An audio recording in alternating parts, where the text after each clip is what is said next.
C'est un peu avant le départ des élèves que les services d'urgence ont été dépêchés sur place, ici même à l'école Golden Valley, pour venir en secours à un individu. Selon la Sûreté du Québec, tout porte à croire que ce serait un acte volontaire. D'ailleurs, plusieurs ressources d'aide en prévention du suicide sont offertes dans la région.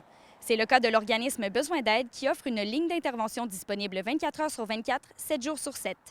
Comme le taux de suicide en Abitibi-Témiscamingue est significativement plus élevé que dans les autres régions, la directrice générale de l'organisme insiste sur le fait qu'il ne faut pas hésiter à demander du soutien psychologique. Oui, il y a la ligne, oui, il va y avoir les centres de crise, mais il y a aussi l'ensemble des centres de prévention du suicide sur chaque territoire.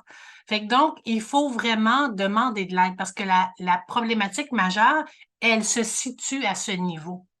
Toujours selon Mme Chouinard, la demande d'aide se fait de plus en plus grande depuis la pandémie. D'ailleurs, une nouvelle réalité refait surface depuis quelque temps. Dans notre organisation, on a vu aussi le taux de demande d'aide a explosé depuis et c'est jamais revenu à la normale jusqu'à ce jour. Comme c'est là, c'est la désorganisation psychosociale. Les adolescents, là, c'est quand même très présent. Fait que et cette réalité-là est présente depuis, la COVID.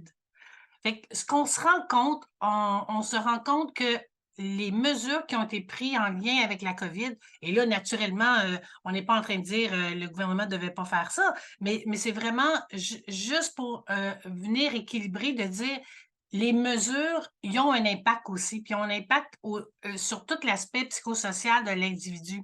Pour offrir une aide supplémentaire dans la région, un centre de crise est présentement en construction à Malartic.